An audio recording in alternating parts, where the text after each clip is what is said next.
नमस्कार। क्या आपके बच्चे आपकी बात नहीं सुनते हैं?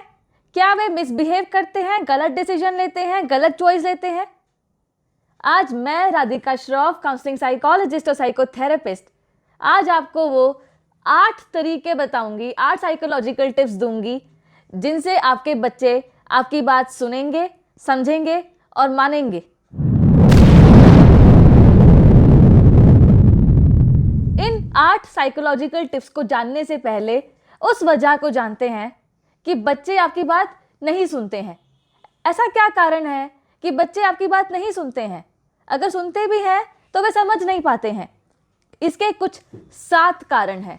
ये 7 माल अडैप्टिव कम्युनिकेशन पैटर्न्स हैं जो एक फैमिली में रन करते हैं। पहला पैटर्न है माइंड रीडिंग। इसमें पेरेंट्स पहले ही बच्चों को जज कर लेते हैं कि वह क्या सोच रहा है और क्या फील कर रहा है। एक एग्जाम्पल के तौर पर समझते हैं कि अगर कोई पेरेंट अपने बच्चों से इस तरह की स्टेटमेंट बोलते हैं कि तुम ऐसा बिहेव इसलिए करते हो क्योंकि तुम्हें दूसरों को तंग करने में मज़ा आता है, तो पहले ही जज कर लिया कि उनका बच्चा यह सोच रहा है कि अगर मैं ऐसा बिहेव करूँगा तो दूसरे लोग तंग होंगे और मुझे बहुत मज़ा आएगा। मेरे बच्चे का एटीट्यूड है केयरलेसनेस का, फीलिंग है एपैथी की। इस माइंड रीडिंग से पेरेंट्स और बच्चों के बीच मतभेद उत्पन्न होते हैं, कॉन्फ्लिक्ट्स पैदा होते हैं। दूसरा पैटर्न है ओवर जनरलाइजेशन। इसमें पेरेंट्स बच्चों के एक सिंगल आइसोलेटेड इवेंट का एक ग्लोबल कंक्लूजन निकाल लेते हैं। फॉर एग्जाम्पल, एक बच्चा बहुत ही रेगुलर है अपना होमवर्क कंप्लीट करने में, अपना काम वह यूजुअली पूरा रखता है, पर आज किसी रीज़न की वजह से वह अपना होमवर्क कंप्लीट नहीं कर पाया। इस आज के इवेंट से उसके पेरेंट्स ये कंक्लूड करते हैं कि हमारा बच्चा बहुत इरेगुलर है, वह कभी भी अपना काम पूरा नहीं करता, कभी भी अपना होमवर्क कंप्लीट नहीं करता। इस ओवर जनरलाइजेशन से पेरेंट्स और बच्चों के बीच दूरियां बढ़ जाती हैं। तीसरा पैटर्न है परफेक्शनिज्म। इसमें हम परफेक्शन की ओर बढ़ते हैं बिना अपनी प्रोग्रेस को एक्नॉलेज किए, बिना उसे अप्रिशिएट किए। एक एग्जाम्पल से समझते हैं। अगर एक बच्चा मैथ्स में बहुत कमज़ोर है पर उसके पेरेंट्स की बहुत इच्छा है कि हमारा बच्चा मैथ्स में परफेक्ट हो, अपने पेरेंट्स की इसी इच्छा को पूरा करने के लिए वह बच्चा बहुत मेहनत करता है, दिन रात एक कर देता है और मैथ्स में इम्प्रूव भी करता है, पर फिर भी उसके पेरेंट्स उसके परफेक्शन को लेकर चिंतित रहते हैं। परफेक्शनिज्म काउंटर प्रोडक्टिव है क्योंकि यह आपके बच्चों को अप्रिशिएट नहीं करने देता, जिससे वे फ्रस्ट्रेशन में फील करते हैं और फिर वे अपनी यही फ्रस्ट्रेशन निकालने के लिए मिसबिहेव करते हैं। चौथा पैटर्न है सार्काज्म। ये बहुत ही कॉमन है। इसमें हम एक्चुअली जो कहना चाहते हैं एग्जैक्टली उसका उल्टा बोलते हैं। सार्काज्म से एक तो हमारा एक्चुअल मैसेज ढक जाता है और दूसरा ये मैसेज उस टारगेट तक नहीं पहुंच पाता जिसके लिए एक्चुअली वो इंटेंडेड है। इसलिए सरकास्टिक रिमार्क्स को बच्चे जनरली मिस इंटरप्रेट करते हैं और क्योंकि हमने बात ही उल्टी कही है तो वे उल्टा ही बिहेव करते हैं और फिर हम कहते हैं कि बच्चे बात नहीं सुनते हैं, वे मिसबिहेव करते हैं। पांचवा पैटर्न है कंपैरिजन। जब भी हम अपने बच्चों को दूसरों से कंपेयर करते हैं तब वे डीमोटिवेटेड फील करते हैं। फिर वे अपना कंसर्न, अपनी दिक्कतें नहीं बताते और आप कभी भी अपने बच्चों की दिक्कतों के अंडरलाइंग रूट कॉज तक नहीं पहुंच पाते और इसलिए आप कभी भी उस कारण पर काम करके उसे जड़ से नहीं हटा पाते और इसलिए आपकी प्रॉब्लम्स का कोई अंत ही नहीं होता। छठा पैटर्न है इंटरप्टिंग। जब भी बच्चे कुछ बोलते हैं या अपनी कोई बात बताते हैं तो हम या तो जल्दबाजी में या फिर किसी भी रीज़न की वजह से उन्हें बीच में टोकते हैं। बार बार की इस रोक टोक की वजह से बच्चों में गुस्से और फ्रस्ट्रेशन की फीलिंग्स आती है और वो अपनी यही फीलिंग्स को माल अडैप्टिव बिहेवियर्स के थ्रू एक्सप्रेस करते हैं। सातवां पैटर्न है ड्वेलिंग ऑन द पास्ट। इसमें पेरेंट्स अपने बच्चों की पास्ट की गलतियों को याद दिलाते रहते हैं, उन्हें रिपीट करते रहते हैं और ये कहते हैं कि फ्यूचर में भी यही होगा क्योंकि बच्चा फ्यूचर में भी यही गलतियां करेगा क्योंकि वो ऐसा ही है। फॉर एग्जाम्पल, एक बच्चा एक सब्जेक्ट को क्लियर नहीं कर पाता है तो पेरेंट्स उसके इसी फेलियर को रिपीट करते रहते हैं जिससे कि बच्चे की मन की शक्ति घटती है, उसका आत्मविश्वास घटता है। जिसकी वजह से उसे फ्यूचर में भी बहुत से फेलियर्स का सामना करना पड़ता है। तो यही है वो 7 कारण, वो 7 माल अडैप्टिव कम्युनिकेशन पैटर्न्स जिससे बच्चे अपने पेरेंट्स की, अपने बड़ों की बात नहीं सुनते हैं। अगर सुनते हैं तो समझ नहीं पाते हैं, और पेरेंट्स भी अपनी बात को ठीक से कम्युनिकेट नहीं कर पाते। तो अब ऐसा क्या किया जाए जिससे कि कम्युनिकेशन को फोस्टर किया जा सकता है पेरेंट्स और बच्चों के बीच? ऐसा क्या किया जाए कि पेरेंट्स अपनी बात को कम्युनिकेट भी कर पाए और बच्चे उनकी बात को समझ सके? अब आते हैं उन 8 साइकोलॉजिकल टिप्स पर।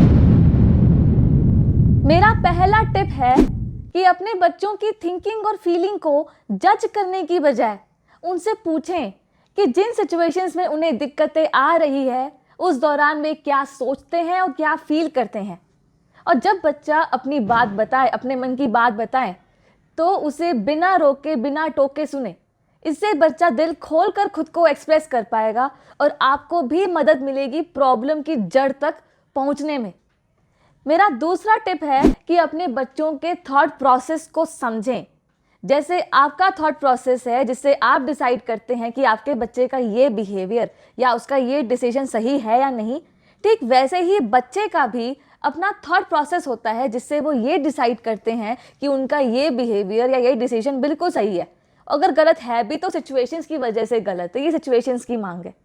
इसलिए पहले बच्चों के इस थॉट प्रोसेस को ज़रूर समझें, उसके बाद अपने विचार व्यक्त करें, अपने थॉट्स को कम्युनिकेट करें, और फिर दोनों ही थॉट प्रोसेसेस के एडवांटेजेस और लिमिटेशंस अपने बच्चों को कन्वे करें, जिससे कि वे बेहतर डिसाइड कर पाए कि उन्हें कौन सा थॉट प्रोसेस अडॉप्ट करना है और कौन सा नहीं करना है। मेरा तीसरा टिप है कि हमेशा अपने बच्चों की पॉजिटिव क्वालिटीज़ और उनकी इम्प्रूवमेंट को, उनकी प्रोग्रेस को अप्रिशिएट करें, उसे एक्नॉलेज करें।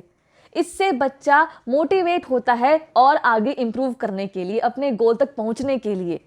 याद रखें, कोई भी बिहेवियर एक बार में नहीं सीखा जाता, उसे धीरे धीरे करके स्टेप बाय स्टेप सीखा जाता है। इसलिए थोड़ा पेशेंस रखें और अपने बच्चों को उतना समय दें जितनी उन्हें ज़रूरत है अपने गोल तक पहुंचने के लिए। मेरा चौथा टिप है, हमेशा अपने बच्चों को एनकरेज करें, उनका उत्साह बढ़ाएं।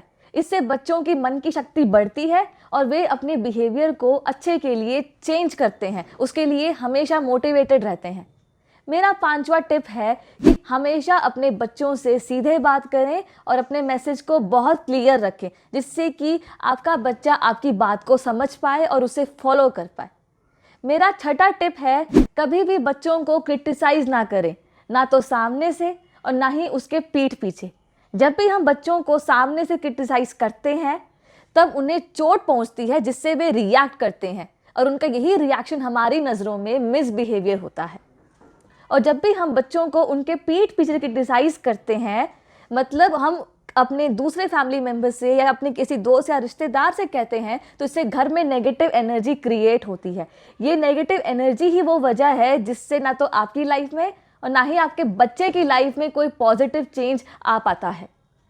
मेरा 7वां टिप है कि कभी भी अपने बच्चों को दूसरों से कंपेयर ना करें। ये कंपैरिजन बच्चों पर बहुत ज़्यादा दबाव बनाता है कि वे दूसरों की क्वालिटीज़ को अडॉप्ट करें और अपनी भूल जाएं।